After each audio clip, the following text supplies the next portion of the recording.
So I want you to be now super uncomfortable and watch this video of an interaction between him and none other than Diddy.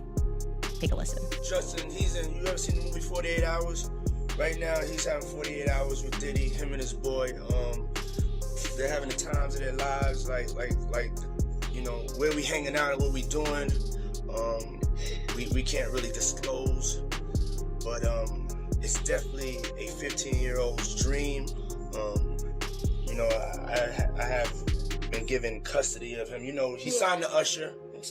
I had legal guardianship of Usher when you know he did his first album. I did Usher's first album. I don't have legal guardianship of him, but for the next 48 hours, he's with me. So yeah, and we gonna go full crazy. Going crazy. So young Justin Bieber, who was signed by Usher, involved with Scooter Braun, now all of a sudden he's being put in the hands of Diddy, who, it is true, he became the legal guardian for Usher. You can look up all of the allegations of what Diddy did to Usher. A lot of this coming out via multiple lawsuits that essentially, if we were to put it in a nice context, or at least use a euphemism for something that's really disgusting, the allegations are essentially that Diddy very much initiated Usher into Hollywood. Candace Owens didn't start with her usual bold and aggressive tone. Instead, she paused for a moment before speaking, and the silence felt more uncomfortable than confident. When she finally began talking, her voice sounded calm, slower than usual, and carefully controlled. This wasn't anger or frustration. It was a mix of sadness and disappointment. As she reflected on what Justin Bieber went through during his teenage years, it was clear the situation had deeply affected her. She openly admitted that it was difficult to accept how long it took for people to finally recognize the truth. You know, Diddy bought his son a Bentley. Maybe, you know, he could buy you one also while you're out. He got me a Lamborghini. And Oh, well, that's nice. I haven't gotten it yet, though. Yeah, I know. When is that coming, that Lamborghini? We talked about this last time. He had the Lamborghini for a day or two, and he had access to the house, and he knows better than to be talking about the things that he does with Big Brother Puff on national television. Candace Owens explained that many people speak about Justin Bieber as if he was fully prepared for fame from the very beginning. But according to her, that picture is far from reality. When his career suddenly took off, Justin wasn't an adult. He was only 15 years old, still a child trying to understand the world around him. She pointed out that at that age, a person is still learning how to make good decisions, understand personal boundaries, and know who to trust. Candace said this is the part most people ignore. They focus on the fame, the money, and the success, but rarely stop to think about the emotional price paid by someone so young and unprepared to protect himself. Candace Owens spoke about how the entertainment industry presented Justin Bieber's rise to fame as the perfect success story. A young boy from an ordinary background suddenly becoming a global star. But she said there was another side to that story that many people ignored. Behind the fame was a teenager dealing with adult-level pressure while lacking the guidance and protection an adult would normally have. Even though Justin was generating millions of dollars for the people around him, he had very little control over the situations and environments he was exposed to. Candace explained that when Diddy became part of Justin's circle, the imbalance of power became hard to overlook. What the public once viewed as mentorship and support now appears very different when people take a closer look at it. He did an interview back in 2020 with Zane Lowe. I think this was on Apple Music. And he was speaking about another young artist that was coming up, Billie Eilish. And Eilish. And he was basically speaking about how he wanted to protect her because she was now another young person, a rising artist in the industry. And sort of out of nowhere, he became quite overcome with emotion. Take a listen. Did you feel protective of her? Yeah, I definitely feel protective of her. It was hard for me being that young and being in the industry and not knowing where to turn and everyone, telling me they love me and, just turn their back on you in a second. So yeah, it's hard because I want her to know that, she can count on me, but at the end of the day, I'm never gonna force myself to be in a relationship with her. It has to be natural, right? So I just kind of, let her do her thing, and if she ever needs me, I'm gonna be here for her. But yeah, just protecting those moments because people take for granted encounters. And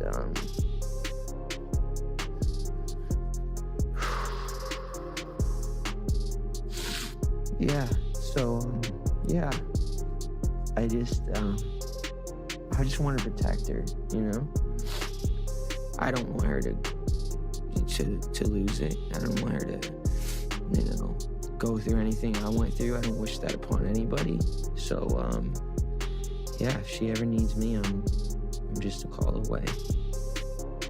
I'm not even kidding. Watching that clip makes me emotional because he is saying so much without really saying anything.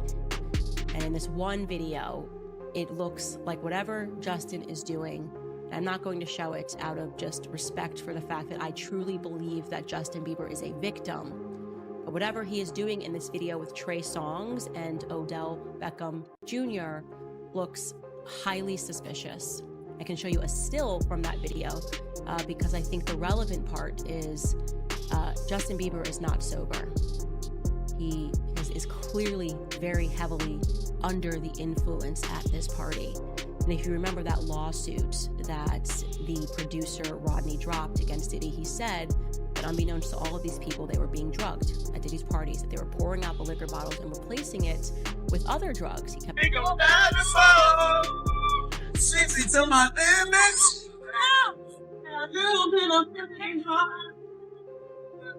Oh, I gotta feel that experience. I'm coming back. It's all good. Happy New Year!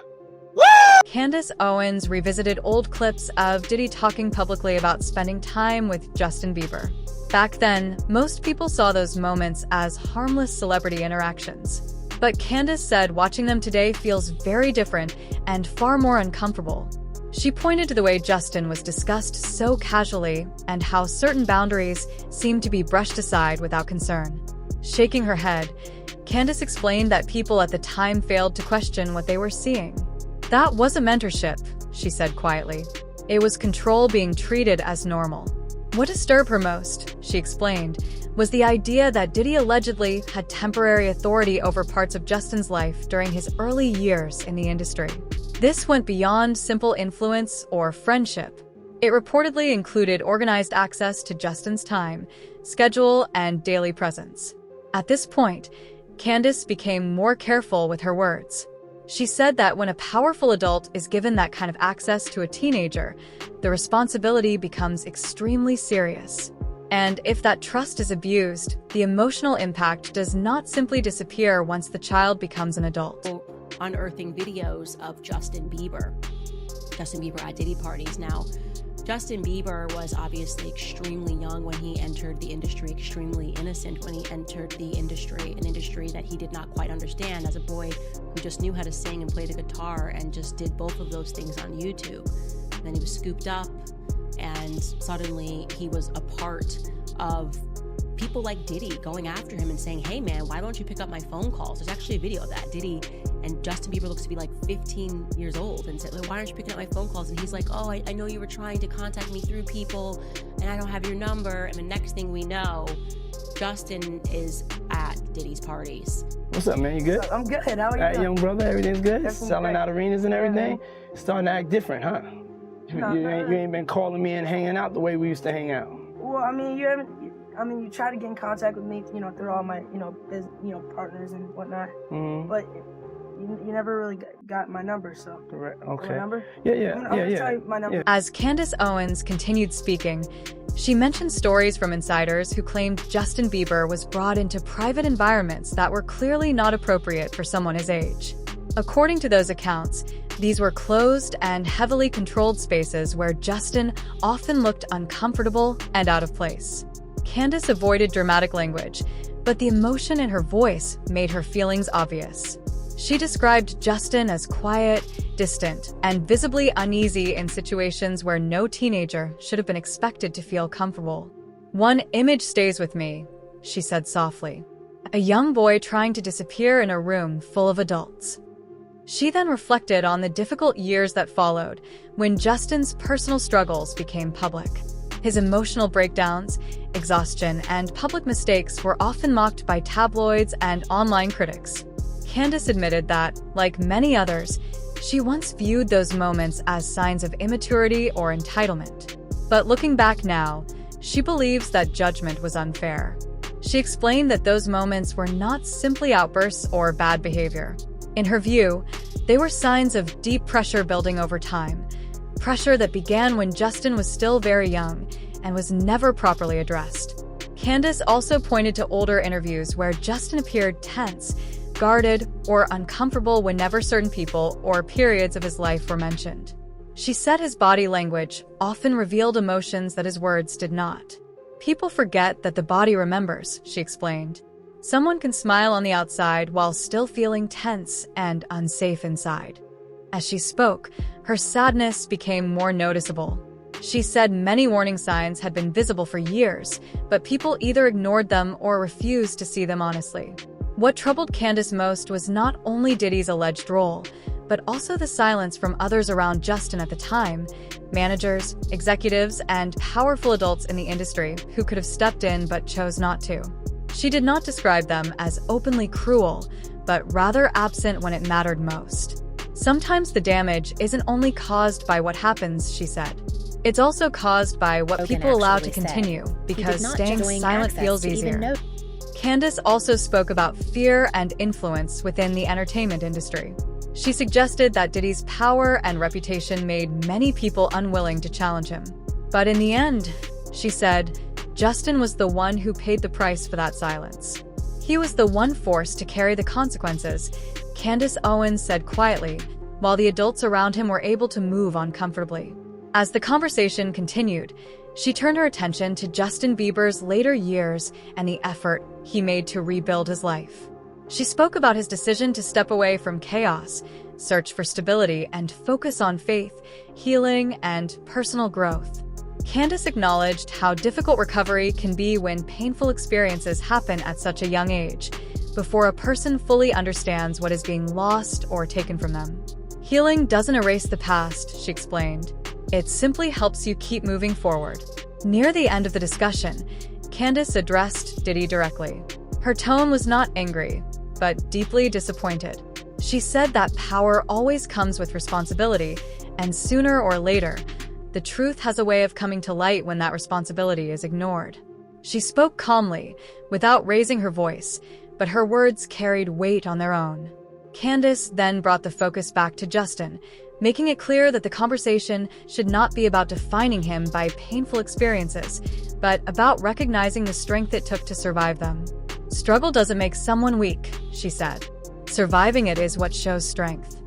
She also stressed that Justin's openness about pain, faith, and healing matters because it gives a voice to others who may have suffered quietly through similar experiences. The segment ended in a calm and reflective way. There was no dramatic ending or emotional buildup, only a sense of understanding and honesty. Candace's final words stayed with the audience. We can't change what already happened, but we can stop acting like it didn't matter. With that, the conversation came to a close, leaving behind not anger, but a deeper recognition of a young person who deserved protection and support much earlier in life.